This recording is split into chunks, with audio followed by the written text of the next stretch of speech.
Good afternoon, everyone. Welcome to the webinar, The Dutch Solar PV Market, Market Outlook and Future Grid Developments Explained. My name is Christian Versteeg, Project Manager in the Finance and Innovation team at Solarplaza, and with me is my colleague Marco Dorto as well. Today we are going to talk about the Dutch PV market, which is currently booming. 2018 marked the first year in which more than 1 gigawatt of new capacity was installed, and the Netherlands is now well on its way to reach 5 gigawatts of cumulative installed capacity in the coming months. Last week alone saw the commissioning and announcement of landmark projects like a 27 megawatt PV plant in Zuid-Holland, an 11 megawatt thin film project in Groningen, and a new 34 megawatt solar park in Flevoland.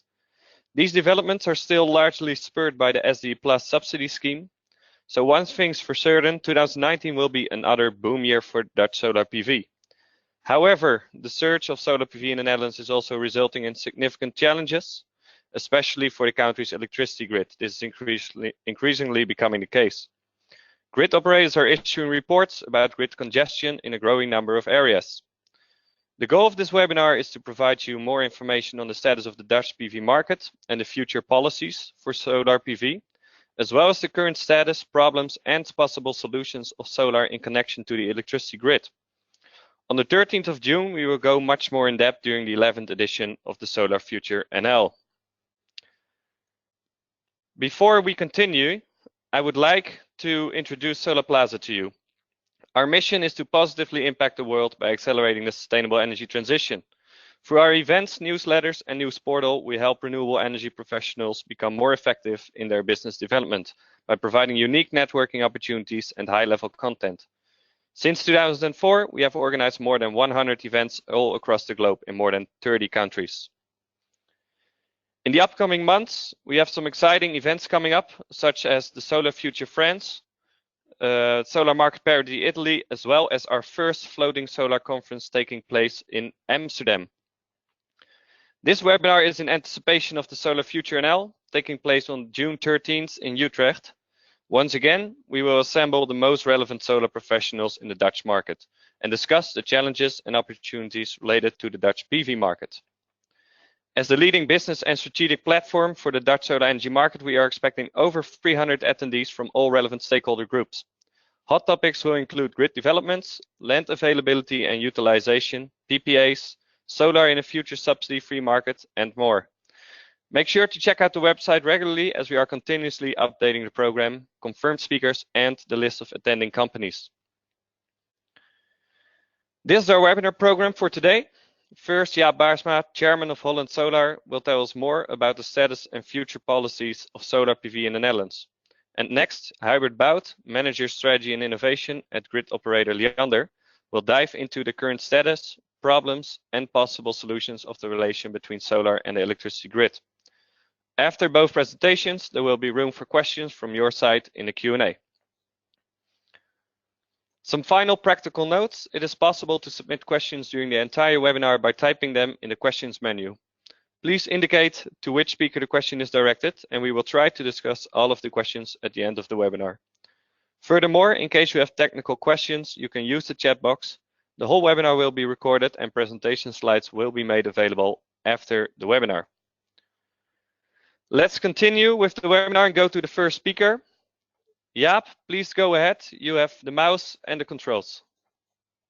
All right, thank you, Christian. Again, I'm Jaap Baarsma, Chairman of the Holland Solar. It's the Dutch Association for Energy. We are representing about 150 companies in our country and also are the main partner for talks about subsidies, etc., for the ministry and for the parliament. I will start. Wait a minute.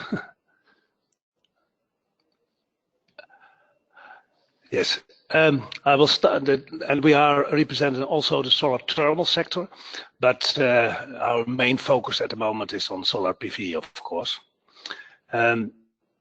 First, I want to say something about the long-term ideas in the Dutch market for the climate in the framework of the climate policy. We have a very special situation now because there's a climate law passed the parliament with a 2/3 majority. And not only the government parties are supporting this law, but also the bigger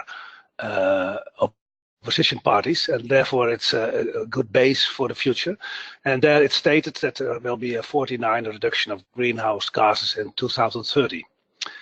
Further, we have a process, we call it the Climate and Energy Agreement, and in which a lot of stakeholders, including industries and NGOs and unions, are sitting together to make plans to reach this goal of 49% reduction of greenhouse gases. Last week, just before the elections we had yesterday, the government announced a CO2 tax, and that was a reaction on the evaluation of this preliminary agreement of all these parties. And I think that's very much in favor for renewable energy, because the reference will be more expensive. Some other relevant elements for solar energy in this agreement are there is foreseen a great electrification of heat, transport, and especially also industry. And that means that there will be a lot of more electricity needed in the future. Another important thing is that all coal power plants will be closed in 2030. In all the scenarios, there is a significant contribution of solar in the future energy mix, and also important, 70% of the electricity will be renewable, and there are no special targets for solar PV, but I will come back on the subject later. And as I said, there will be a CO2 pricing in the package. Let's say, to describe the market, I have to explain for people who are not aware of the situation. We have two markets. The one is the small scale market. We have quite a significant residential market. It's very special in the world, and especially in Europe. A great part of what is now in place is in the residential market. And also we see an upcoming growth of the collective PV systems for residents. And there is also, not big, but there's also a small commercial rooftop market. But a large scale market will be the subject of this webinar. And there we see both rooftop commercial markets and solar parks, more and more. I will come back on this subject later. Here you can see the installed capacity in each year. These are the blue ones. The total installed, and most interesting is the right side of the gray part, because that is the pipeline of projects. And be aware, these are projects which has already a subsidy and have already building licenses. It just have to be built. It's 8 gigawatt in portfolio of projects what has to be made in the next 3 to 4 years. Here you can see the development of the different markets, and you see from the history we had typically a residential market driven by net metering, but you see also the dramatic growth of both commercial roofs and solar parks in the last year especially, and this will also be the case in the next 2-3 years.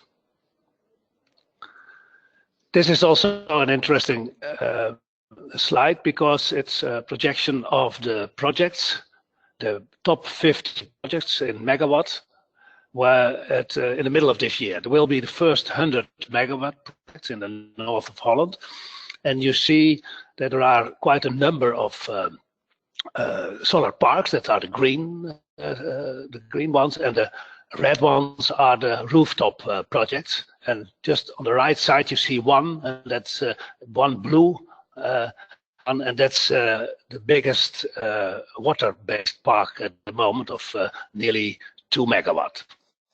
But you see quite a number of projects are solar parks in the Netherlands, and that's maybe surprising when you know we have quite a small country, with, we have to be very careful with the space. Therefore, it's remarkable. Also, the 100 megawatt project, there will be a second 100 megawatt project next year.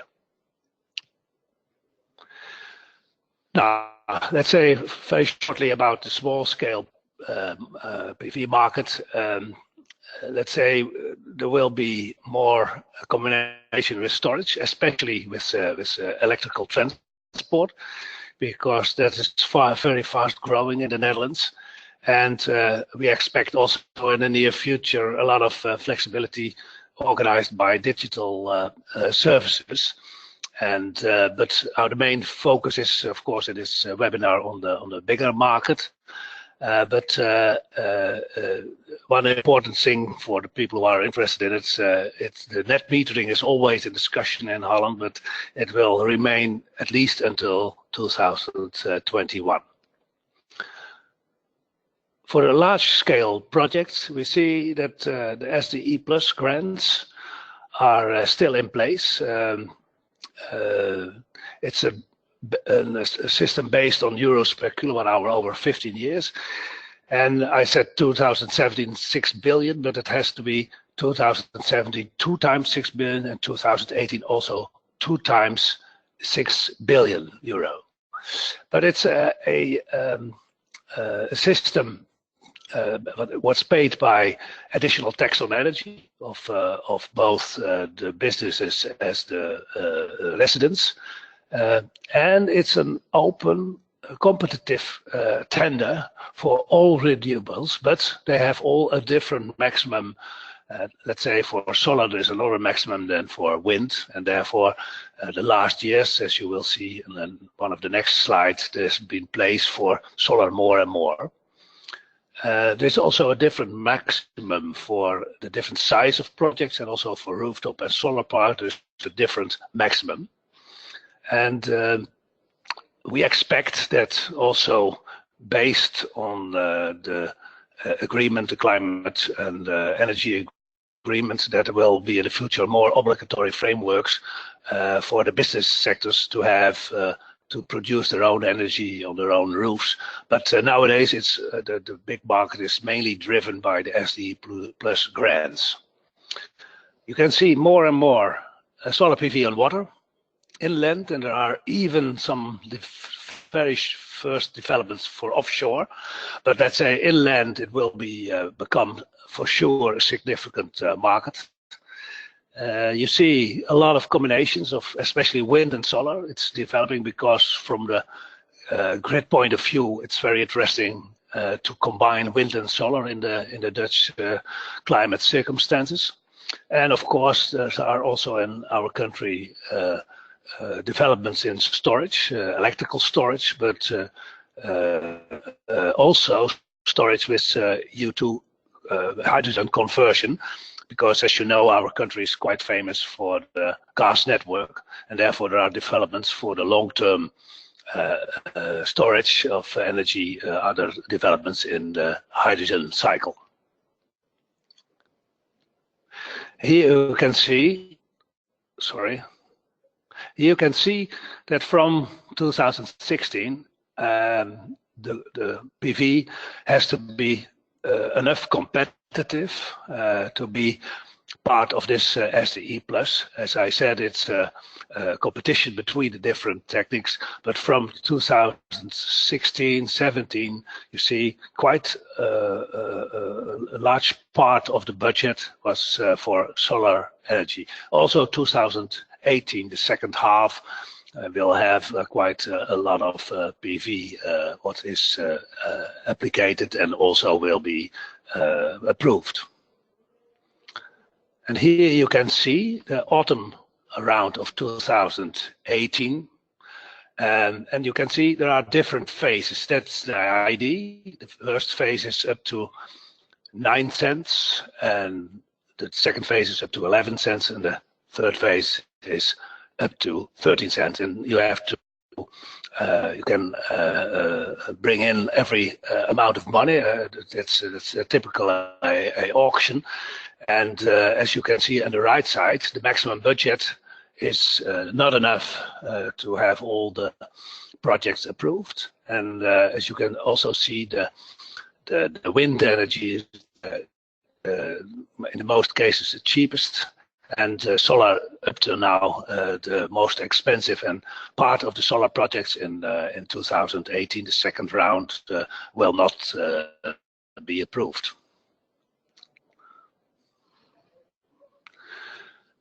Let's say the current situation in the Dutch market is that there is a pipeline, as I said, of 7 to 8 gigawatt of approved SE projects. The round of 2019, the first round, it started 1 week ago. There will be another 5 billion euro, and my expectation is that also for the second half year there will be again 5 billion euro, but that's not known so far. There's the residential market. You can see a continuous growth of around 10 to 20%. Let's say about 400 to 600 megabit a year will be placed on houses and small businesses. And the authorities are more and more urged to find actively to spatial opportunity for large-scale PV projects. Just on the one hand, let's say the initiative is by the project developers and they ask for permission to make a project. But on the other hand, you see also that authorities from on all the levels are looking for possibilities to place PV project. And there is even announced a big project by the State Department of Water Management and Road Management for 10 big projects, and they will tender this project. The prognosis of Holland Solar is a grow up to 2023 from 1 to 3 gigawatt. My expectations for 2019 will be that there will be a market of 2.5 gigawatt, 2 for the bigger projects, both commercial as utility scale, and 500 for the residential market. This is our prognosis. As I said, the total installed capacity will, in our view, around 20 to 23 in 2023. And that's quite a lot when you know that at the beginning of this year, at the end of the last year, there was about 5.4 gigawatt installed.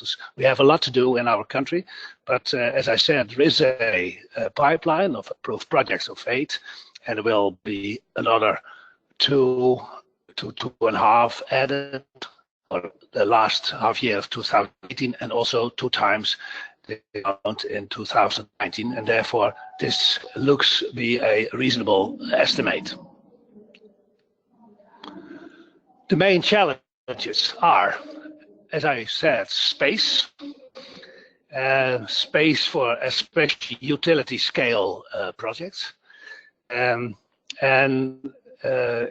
let's say you can imagine that in our country, dense populated country, the social the citizens is quite important in this respect.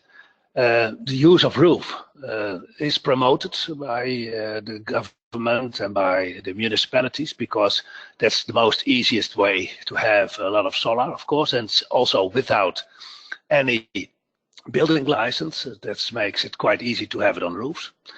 And of course, we have to look for intelligent use of space and double functions. And a lot of parties are busy to find the right places to have this utility scale projects. The other challenge is, as Christian said, the network, the grid, the transformation of the network from a top-down structure to a bottom-up structure is quite complicated, but that will be discussed later. And in my view, the mix of renewables to make from your renewables a base load power plant, an intelligent base load power plant, that would be a challenge also to help the networks to handle all this electricity. And of course, there will be storage and then flexibility in use of the production of electricity and the use of electricity. There will be market systems to handle this. Thank you for your attention. And when you have questions, Christian, it's up to you now or later on, but I think it's better to do it later.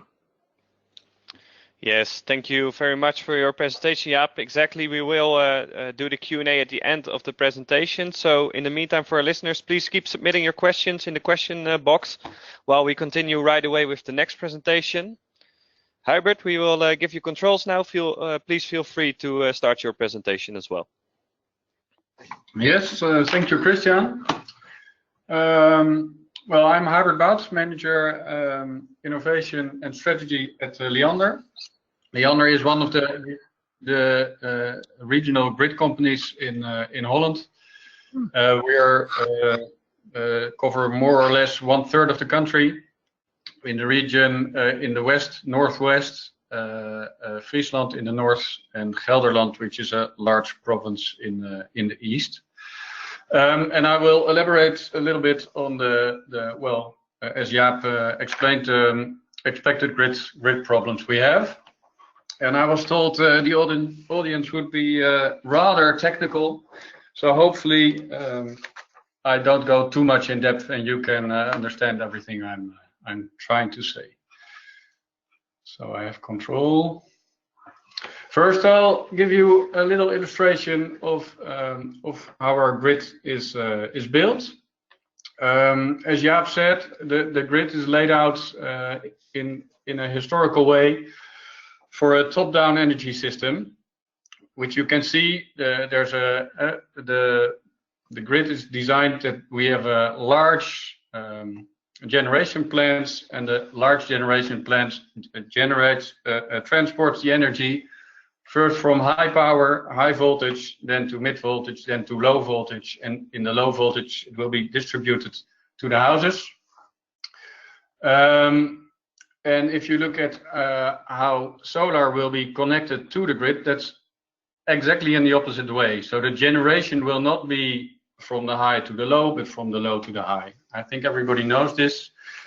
But the problem that we are encountering at the moment, and everybody can read about it in lots of articles in the papers, is that there's lots of solar in areas where we have very thin cables, because historically the cables to the rural areas are only for delivering power to a farm or a household, just one household. So the cables in the rural areas are mainly too thin to accommodate solar. On the next slide, trying to get to the next slide. Yeah. I give you an illustration of this. Jaap said that the growth of the solar would be to 1 to 3 gigawatts. We have a bit larger scenarios, as you can see in the graph on the left, where we will see that by 2022, 2023, we will reach in the max about 6 gigawatts, and then the solar generation will equal the current demand. So that is that will go very quickly. That's our work for us as a grid operator, the worst case scenario. Because as I was telling in the other slide, the grid is not laid out to accommodate this kind of volume. You can see it in the right picture. This is the province of Friesland, which is a large rural area where we have a lot of solar at the moment, solar fields developing. You can see by the thin red lines that there's lots of very thin lines, and they're not developed, they're not laid out to accommodate these high influx of power from solar. Our current estimate is that we need about 1,000 kilometers of extra cable during the next 10 to 15 years to accommodate all of this power. And as you can imagine, 1,000 kilometers of extra cable is not something we can do in a month or in a year. And the extra problem with that is that it's you can imagine the volume is very high, but also the technical people in the country to build electrical connections is a limit. It's a limited skill. So we have a problem. It's a large volume of work, and there's not lots of people that can do the work. Okay, on the next slide, we try to we make estimates of how we think the solar will grow. We also try to make estimates of where the solar will grow, where we expect extra power per substation. But as you can see, it's a rather coarse picture. So there's a very high uncertainty of exactly where which solar field might come. And this is the main problem we experience at the moment, is that we can predict the growth of solar, but we cannot predict where it will come, and we cannot predict when it will come. And this is the main problem of building a grid, because if we would know where and when it would come, we would have time to prepare and we could plan it. And then even with the lack of people to build it, maybe we could plan and get it built in the right time. But the problem in the current market is that the development of solar is so that when you want to develop a solar field, you can put it, you buy or you lease the ground, and you put the panels in place, and that can be done in a year. But if we have to enlarge our grid with a new substation, or maybe even worse, with a connection to TenneT, to the high voltage, that might take 3 to 7 years. So we have a discrepancy between the speed of the development of the market versus the speed with which we can build a network. In this picture, you can see the impact that it will have on us as a company. And so here also we work with scenarios, but you see that our investment volumes quadruple, or even worse than quadruple, in the time between now and 2030. So you can see it has a large impact of the normal investments we do in the grid versus the investments we have to do because of the energy transition. Of course, we don't sit in our chairs waiting for the disaster for us to happen. So we have some strategies trying to control this. And as I said, the uncertainty in time and the uncertainty in place is our main problem. So for that, we are working very hard ourselves, but also together with the government, to try to get more grip of the development. And one of those tracks is that the government is working on regional energy strategies, which is called a RES, where provinces or smaller parts of provinces have to build a strategy where they will, how they will make their generation more green. And they hopefully also that they can pinpoint locations where this will happen. That would help us, at least not in time, but it would help us in location of developments. Another these regional energy strategies we are deeply involved in, because the generation of renewable energy has to be transported. So the regional grid companies play a large role in this process. At the same time, we're working very much together with RVO, which is the subsidy, the part of the government that gives out the subsidy, the SDE subsidy.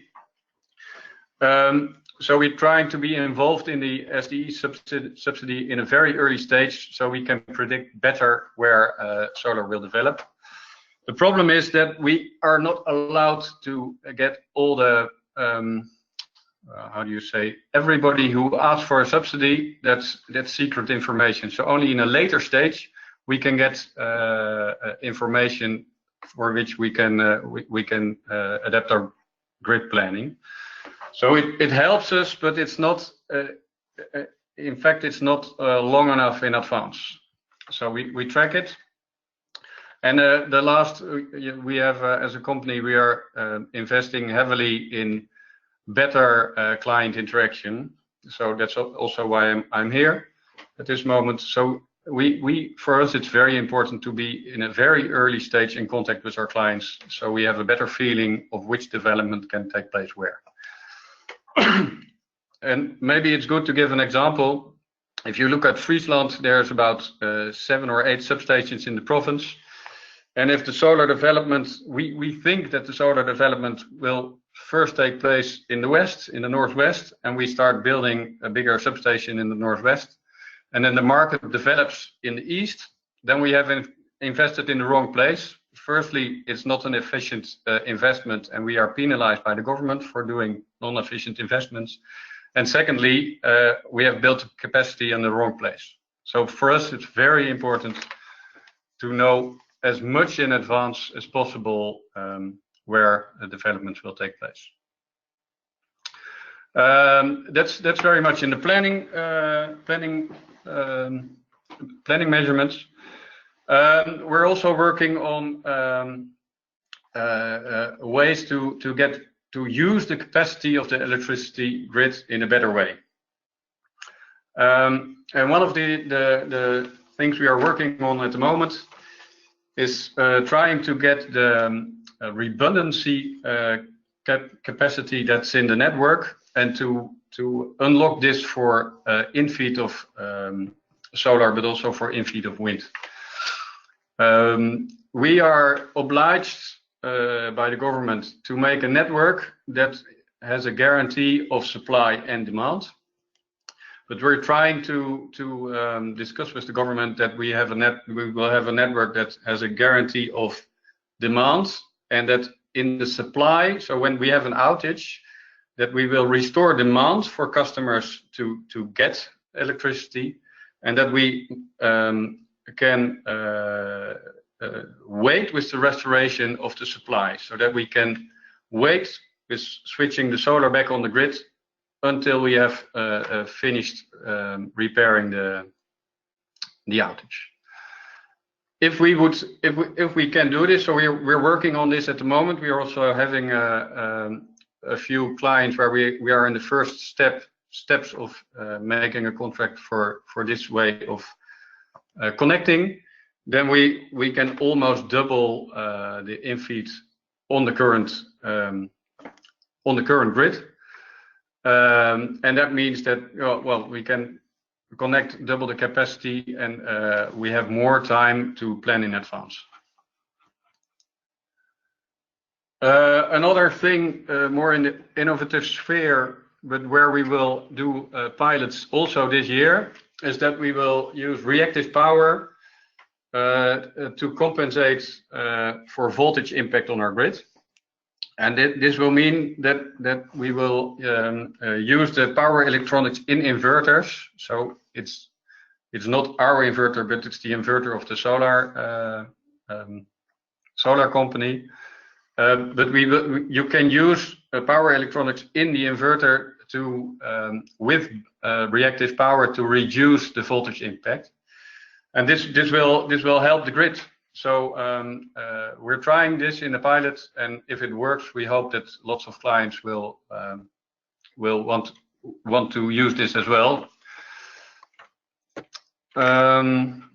Another thing is that we are trying to convince clients to have peak shaving, because if you shave off your peaks of your panel, you will need less reserved grid capacity, whereas the peak will only be happening in a small amount of time. So the loss of energy generated will not be as much as the costs for having a smaller connection. And the benefits of having a smaller connection is that we can connect more solar parks to the same grid. The last technical solution is actually that Jaap said the same, is when you combine solar with solar parks with wind parks, you can use the same connection and use the same capacity on the grid, so you don't need a double capacity. And there is some overlap in solar generation and wind generation, but you see that it's only about 10%. So you lose 10% of production, but you need only half the capacity to connect with the grid. Before moving on, so these are our 3 technical solutions we're working on, and we are doing pilots this year, and hopefully we will be able to implement it. It's not only our, so we also need the government to implement part of it, but hopefully we will work on it together, because the ministry also thinks it's important to unleash more capacity. Other pilots we are working on, and I haven't in the presentation, is just as Jaap said, working on the flex market, which is bigger than solar alone. But if we have a good functioning flex market, we can we might be able to regulate capacity on the grid. And also there are some governmental ways from Europe, which is called RFG requirement for generators, which gives some possibility to steer the maximum power that comes in the grid. And the last, also mentioned by Jaap, is we are also investigating whether we can do a pilot on the short term, but probably not this year because it's rather big, where we're looking at conversion. Because if you would be able to convert the electricity generated directly at the solar park or at the substation and convert it into hydrogen, that would release the pressure on the grid. And it's also a more efficient way to transport energy because energy converted to hydrogen has a lot higher power density than electricity. But this innovation is really looking to the future. Also, we need higher, lower energy prices and higher hydrogen prices. But if we don't start this kind of project, we will be too late. So that's why we're already looking at it. And at the same time, the hydrogen might also cure the intermittency problem, or Dunkelflaute, as they call it in Germany, as hydrogen can be stored. That was my presentation. Thank you, Huibert, as well, very much for your presentation. As you can see, we will now proceed with the Q&A right away. To start off, one question from my side to you, Jaap. You talked a bit about the shift in developments, of course, from the residential market to commercial and industrial and utility scale. Can you elaborate on that a bit? Do you expect this to continue also in the light of social acceptance and maybe also the elections that took place this week? Oh, yeah. No, I don't think the elections, who are very remarkable, I have to say, but let's say still a big amount of the parties are in favor of climate and energy agreement, and I think this will not really influence the let's say the development of the renewable energy. But of course, it's a sign. The party who have won is very skeptical about the climate, but still, let's say it's about 75% of the parties who have the seats in our Senate are in favor of the climate agreements. I don't think it has a lot of consequences. Okay, that's promising to hear. One more question that has come in for you, Huibert. Someone's asking, are you expecting requirements by the network operators to remotely control solar parks in the future? Well, this is all dependent on legislation. One of the solutions we have, which I just presented, when we will offer contracts to feed in or to solar without redundancy, will mean that we are able to control in the case of an outage. The RFG, so the European requirements for generation, they state that we must have control. over generators. But I don't think we will have the same system as in Germany. But in the transition period, it might be wise to have some sort of influence, for which we think the inverters are the ideal technical solution. Okay, and someone else is asking also towards you, Huibert, very briefly, what about interconnection directly to tenant? Well, of course, that's possible. First, you need a very big solar park, so bigger than 10 gigawatts. And at the same time, a tenant will have the same problem as we have. So you already see that we have congestion problems, but tenant also will start having congestion problems in the short future. I understand. And then from my side, to elaborate on this, I'm also curious, you mentioned multiple technical solutions from your side. Is there any solution of these in particular that holds the most promise for you, or is it really the case that all solutions are equally necessary to achieve the required solutions for the energy transition? No, I think there is a graduation in solutions. So on the short term, we think the redundancy, the non-redundancy contracts will help us and will help the solar market in the short term because of the capacity that is there now. The other solutions, I think, are more or less necessary solutions to have the best efficient grid operation. Okay. I have another question coming in, which is quite extensive, but I'll try to summarize a bit. But someone is stating that the grid connection costs in the Netherlands could be considered quite high compared to other countries. And the question basically is, does Liander have any ideas to reduce this cost? And otherwise, I would also be interested to know what could be the cause of these high grid connections in the Netherlands. Firstly, I have to state that we are a regulated business, so we are constantly working on getting the lowest operational and capex costs possible, given the regulation we have, and also the tariff structure is regulated. So this is more or less which makes our tariffs. At the same time, when we can optimize the grid usage, the price of the connection will go down, because if we have to invest in more and more cables because of, for instance, redundancy or voltage problems, all of these costs will be calculated in our tariffs. So the more innovative solutions we use, the cheaper our grid will become.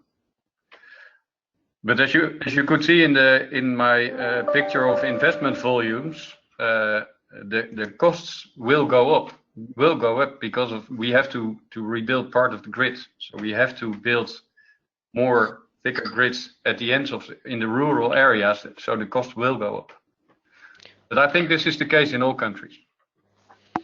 Yes. So regardless of the innovations, this will be hard to avoid. I understand. Yeah, but it's also part of the regulatory structure. So the way the costs are divided over the different clients is a regulatory issue. So if we want to change it, we have to influence government. So a next question, once again directed to you, Huibert. Someone is asking, under what conditions can wind and solar be connected? The main condition is that it has to be connected at the same point. So there is some restriction in location. So it has to be close together. And then we have to calculate to look at the profile to see what the maximum what the peak will be and where we can shave the peak. But we're currently working on a pilot where it's working in practice. So we more or less have to wait for the results. But if you're interested, and if you're if the person asking the question is interested, he's very much welcome to get into contact with us, so we can explain it in more detail. Yeah, so talking about this, about clients getting in contact and propose solutions, we have here another question coming in. It's also sort of proposing a solution. Someone is stating, since the uncertainty regarding project realization is one of the issues, has Liander considered requesting deposits or guarantees to the developers to make sure their project proposals are serious and not just speculative? That's part of the problem, is that when we are in contact with developers, they have already granted got their subsidy grant, so their project is definitive. What we would like is way earlier, get into contact way earlier. And when we get into contact earlier, we might be able to ask deposits, although I don't think that we are legally allowed to do it.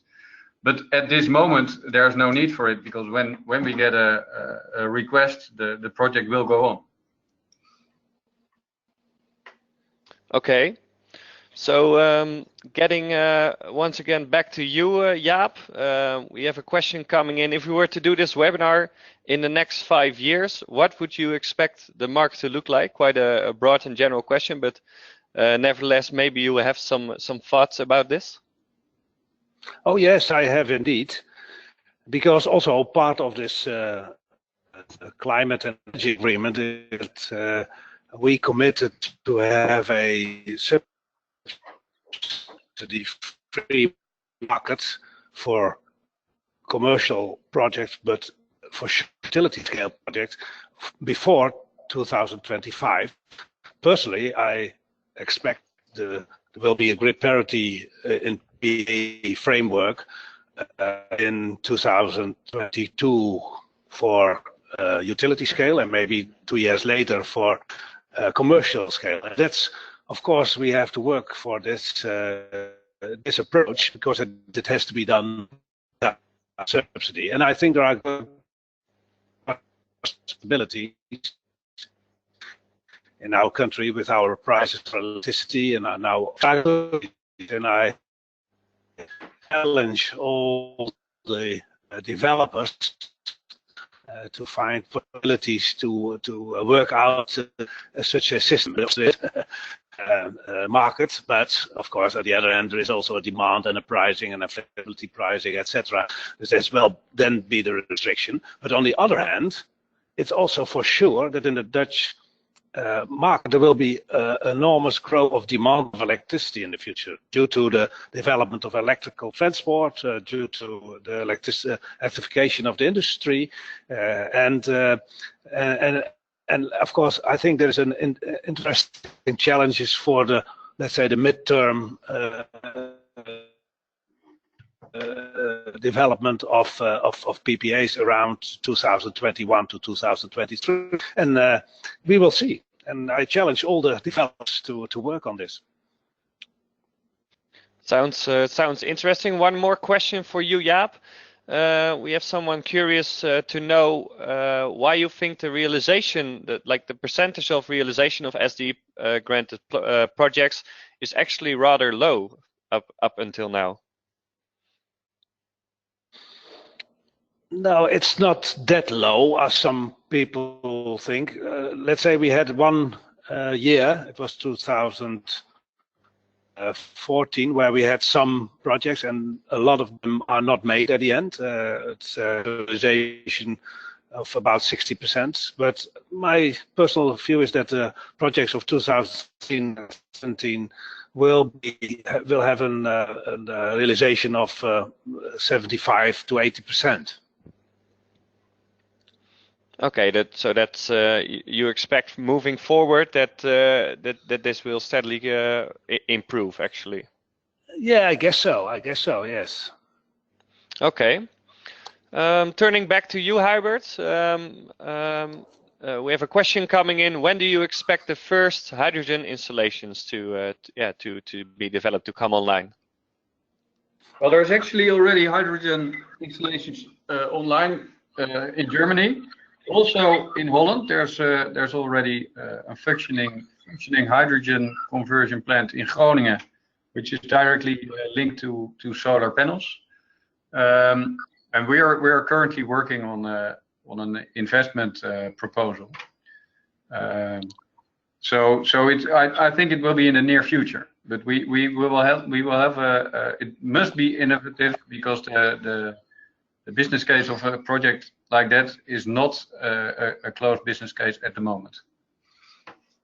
But in a very short future, we will be looking for people to work with to do this, because we can't do this alone. So we probably need solar developers, but we also need hydrogen parties like fuel companies to do it together with. Okay, that sounds clear. I would like to encourage the attendees to keep submitting questions. We still have opportunity for a couple of questions left. In the meantime, I would like to get back briefly to you, Jaap. You talked about a market parity scheme coming in place in the next years.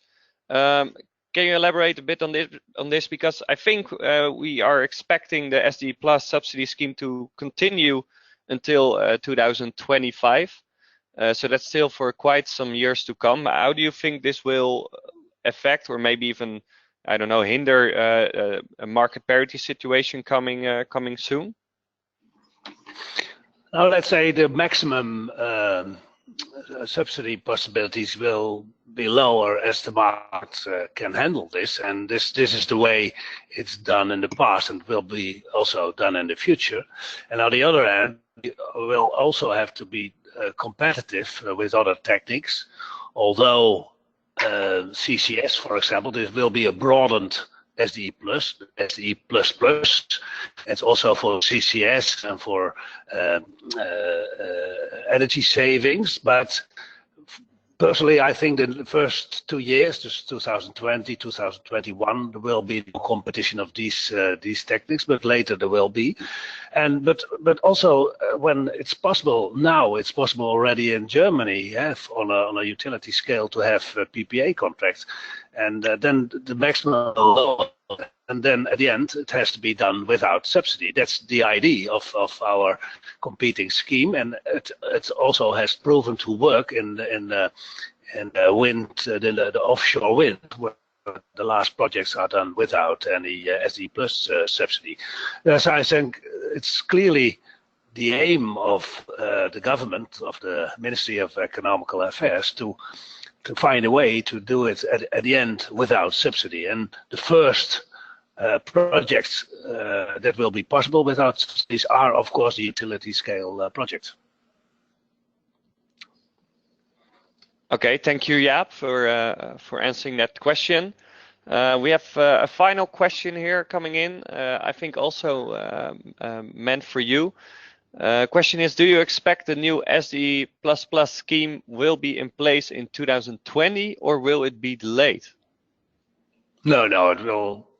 Let's say the expectations now are that it will be in place in 2020, but I expect that the first 2 years it will be very similar to the scheme now, because the possible new techniques like CCS will take much more time to elaborate it on a good way, and preparations for this type of projects will take quite a long time.